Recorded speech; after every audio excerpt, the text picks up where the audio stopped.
السلام علیکم ورحمت الله وبرکاتو. قدرمنو ملګرو، زموږ چینل ټیچ تکنیک څخه خیر راولاست. زه یم سمیع الله عبید او زموږ استاد د نن ورځې موضوع به په پرسونلایز کې لاک سکرین وي. موږ تاسو په راسته کلیک پر رسټاپ باندې وکړو، وروسته پرسونلایز کلیک کوو.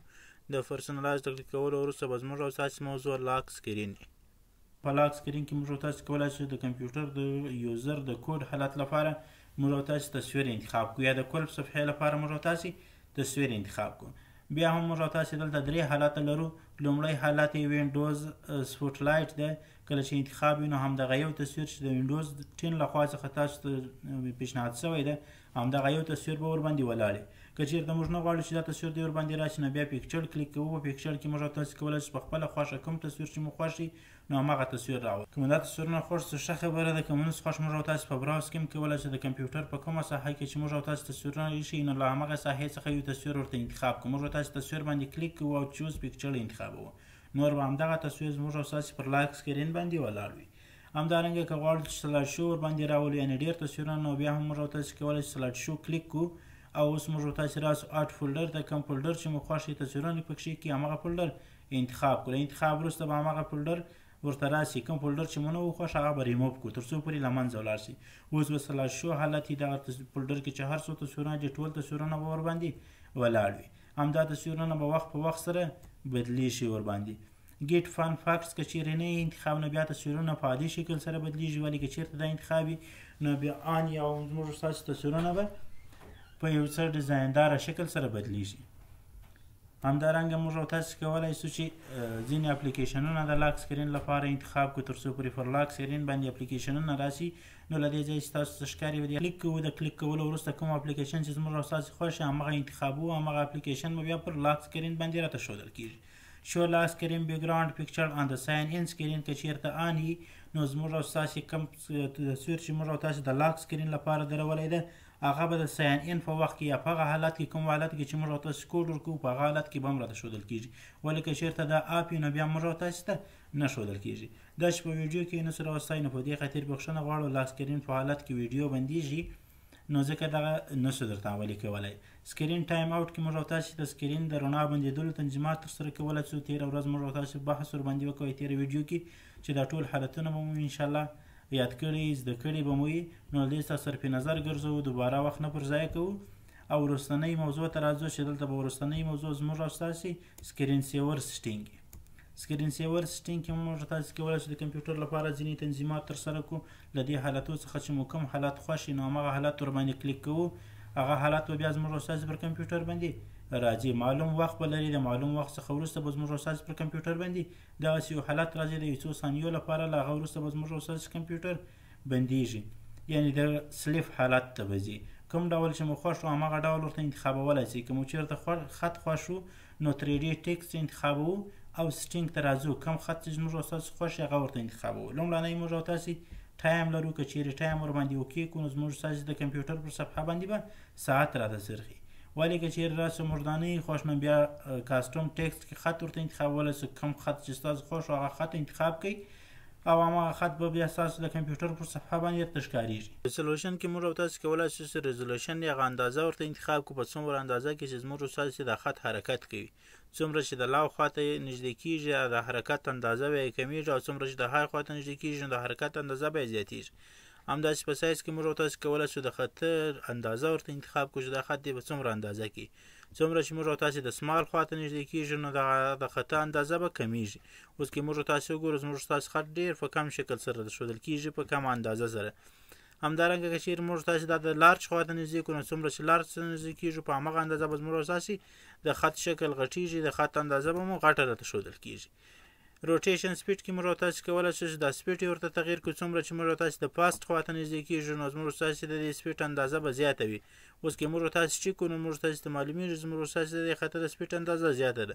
ولې که موږ او تاسو راسو دا د سلو خواته نږدې کړو نو څومره چې سلو ته نږدې کوو په هماغه اندازه به د سپیډ اندازه ورسره کمیږي.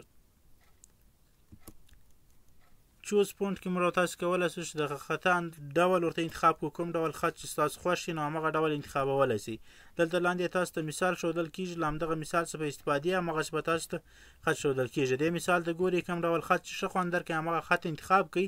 په دې خطو کې ځینې حالتونه دلته موږ لرو چې ایټالیک کوږوالی ده، بولډ ډبلوالی ده، یا همداسې ډیزاین چې ایټالیک اینډ بولډ دواړه سره یو ځای ایټالیک او بولډ دواړه یې د کوږوالی او پونډوالی د خطه دواړه سره یو ځای یا یو یار ډول چې مو خوښ شو همغه به اوکې کړئ. له اوکې کولو وروسته اوس راسئ خپل خط چیک کړئ، نو ستاسو خط به په همغسې شکل کې درته ښودل کېږي کوم شکل چې تاسو ورته انتخاب کړی و. روټیشن ټایپ کې تاسو کولی شئ د خط د حرکت ډول ورته انتخاب کړئ، کوم ډول حرکت چې به خوښ شي. اوس موږ تاسو یو ځل د حرکت چې کوو، زموږ ستاسو خط داسې حرکت لري. که موږ نه غواړو داسې حرکت نو دلته کولی شو 4-5 ډولونه د حرکت دي، موږ تاسو چې هر یو مو خوښ شي همغه به انتخاب کړو، اوکې به یې کړو. په پریویو کې اوس موږ تاسو ته ښکارېږي چې زموږ تاسو د خطه هغه کم حرکت چې و په مکمل شکل سره بدل شو، بل ډول ته واوښتی. حرکتونه ګورو، کوم حرکت چې ښه خوند راکوي نو همغه خط هغه حرکت ورته انتخابوو. سرفیس سټایل کې موږ تاسو کولی شو چې د خطه د رنګ انعکاس او داسې نور تنظیمات ترسره کړو چې موږ تاسو راځو دلته سولایټ کالر کلیک کوو، کاسټوم کالر کلیک کوو او چوز کالر ورته انتخابوو. د چوز کالر له انتخاب وروسته کوم ډول رنګ چې د خطه لپاره تاسو مناسب بولئ، کوم ډول رنګ چې مو خوښ شي همغه رنګ انتخابوو، اوکې کوو یې. له اوکې کولو وروسته موږ تاسو دلته خط په همغسې رنګ کې ښودل کېږي کوم چې موږ تاسو ورته انتخاب کړی دی. همدارنګه کله چې مو تنظیمات ترسره کړل، یا مو خط انتخاب کړئ، یا مو ساعت انتخاب کړئ، یا مو کوم بل څه انتخاب کړو، نو په دې ویډ کې موږ اندازه ورکولی شو چې کمپیوټر دې څومره وخت موږ ته انتظار وکړي. اوس موږ یوه دقیقه ورکړې ده، نو اوس که چیرې زه په کمپیوټر کې یوه دقیقه مسلسل کار ونه لرم، یوه دقیقه بعد زه پر کمپیوټر په اتوماتیک شکل سره دغه حرکت د خط یا ساعت یا کوم څه بل چې موږ ورباندې درول دي همدغه به ورباندې راځي. تاسو به راسئ دلته به خط انتخاب کړئ، له خط وروسته به دا ټیک مارک ورته کلیک کړئ. کله چې مو ټیک مارک کلیک کړئ اپلای وکړئ نو ستاسو خط به نور په منظم شکل سره په همغه ډول درته ښودل کېږي. د لاک سکرین څخه وروسته زموږ او ستاسو موضوع دیمز ده. په دیمز کې موږ او تاسو ته ځینې تکراري موضوعات راغلي لکه بیکګراوند او کالر، او یا به ځینې داسې موضوعات لکه ساوند، موس، یا ځینې نور موضوعات راغلي دي چې موږ تاسو به انشاءالله په کنټرول پینل کې ورباندې بحث کوو. نو دلته موږ تاسو یوازې پر دوه موضوعاتو باندې بحث کوو، یو ډیسکټاپ آیکن سیټینګ ده او دوهم یې های کانټراست سیټینګ ده. ډیسکټاپ آیکن سیټینګ کې موږ تاسو کولی شو چې د ډیسکټاپ صفحې د آیکنونو تنظیمات ترسره کړو. موږ تاسو دلته کلیک کوو، د کلیک کولو څخه وروسته دلته موږ تاسو ته ښکارېږي موږ آیکنونه لرو. دا هغه آیکنونه دي چې موږ تاسو په لومړۍ ویډیو کې ورباندې بحث کړی و او ویلي مو چې دا 5 آیکنونه د سیستم آیکنونه دي، اپلیکیشن آیکنونه نه دي، یعنې دا هغه آیکنونه دي چې له وینډوز له انسټال سره خپله ډیسکټاپ صفحې ته راځي. کوم آیکنونه چې ټیک مارک یا پر ډیسکټاپ صفحه یې کوم چې نه ټیک مارک هغه به نه وي. لومړی به موږ تاسو وګورو زموږ ستاسو کمپیوټر ټیک مارک دی، نو دلته به موږ تاسو ته د کمپیوټر کوم آیکن چې دی هغه به راته ښودل شوی. ولې که موږ راسو دا ټیک مارک ایسته کړو او اپلای کړو، د اپلای کولو سره به اتومات شکل سره زموږ ستاسو له دې صفحې څخه د کمپیوټر آیکن ایسته شي.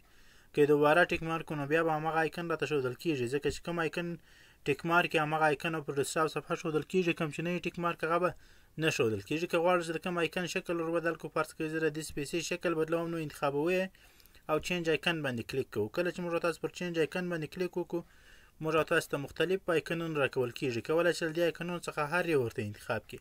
نو موږ تاسو راځو کولی شئ د آیکنونو ور بدل کړو، بیخي مختلف کړو، له کمپیوټر له شکل سې واړوو او یا د کمپیوټر په شکل کې یو بل شکل ته بدل کړو. زه د سکرین شکل ته بدلوم، اوکې کوم یا اوس یې اپلای کوم. کله چې زه اپلای کوم زما د کمپیوټر دا د سپیسي آیکن به اتومات شکل سره هغه شکل د پر ډیسکټاپ باندې بدل شي، هم بدل د په آیکنونو کې تاسو ته بدل ښکاري. که مو چیرې تغیرات نه خوښ خپل عادي حالت ته مو راوسئ نو بیا ریسټور ډیفالټ وو او دا ورسره اپلای کوو، اوکې کوو تر څو پورې زموږ راوستاسي هغه کم تغیرات چې مو راوستل دي هغه ټول بیرته خپل عادي حالت ته راسي. همداسې په های کانټراست کې موږ تاسو کولی شو چې د کمپیوټر دغه د لیدلو شکلونه ور بدل کړو، یا دا کوم څه چې راته ښکاره کېږي دا ور بدل کړو. اپلای کالر فلټر به آن کړو او اوس به موږ تاسو دلته راسو ورسره کوم ډول چې مو خوښ شو، کوم ډول چې ښه خوند راکوي همغه ډول به انتخاب کړو. لاندې موږ تاسو ته مثالونه ښودل کېږي، کوم ډول چې مو خوښ شو نو همغه ډول ورباندې پرېږدئ تر څو پورې په هغه شکل کې وښودل شي درته. موږ تاسو راځو فرض کړئ دا انورټ انتخابوو ورته، نو دا له نورو شکلو څخه یو څه جلا دی. اوس به تاسو ته معلومیږي چې په کوم شکل سره تاسو ته ښودل کېږي. همداسې کوم شکل چې تاسو هلته انتخاب کړی دی د هغه نور تنظیمات دلته کولی شئ په هره طریقه چې مو خوښ نو همغه طریقه باندې تنظیمات ورته انتخاب کړئ. دلته مثال درته ښودل کېږي، اوس چې مو کوم خوښ شو هغه ورباندې اپلای کړئ. کله چې مو اپلای کوئ نو ستاسو کمپیوټر به په اتومات شکل سره همغه حالت ته واوړي. که مو چیرې دا حالت نه خوښ نو موږ تاسو ته راځو بیرته خپل تنظیمات خپل پخواني شکل ته اړوو. همدا اپشن کوم چې موږ آن کړی وو دا به اپ کو ورسره د اپشن له اپ کولو وروسته دلته چې کوم شکل لومړی ورته انتخاب نو همغه شکل انتخاب کړئ او اوس دلته کولی شئ کوم شکلونه چې موږ تاسو انتخاب کړي دي همدا نن ته واړوو. نن ته یې واړوئ او اپلای کړئ ستاسو کمپیوټر به بیرته همغه عادي شکل ته راشي کوم چې تاسو ته په مخکې سره ښودل کېدی. د دې لپاره چې ویډیو اوږده نه شي ملګرو نو ویډیو پر همدې ځای باندې پای ته رسوو. د نن ورځې لپاره مو درس همدومره وو په دې هیله چې ویډیو به مو تر پایه کتلې او له کتلو وروسته به همدغه درس په خپلو کمپیوټرونو کې درسره عملي کړئ. تر بیا او بلې ویډیو مو پر الله سپارم. ښې چارې.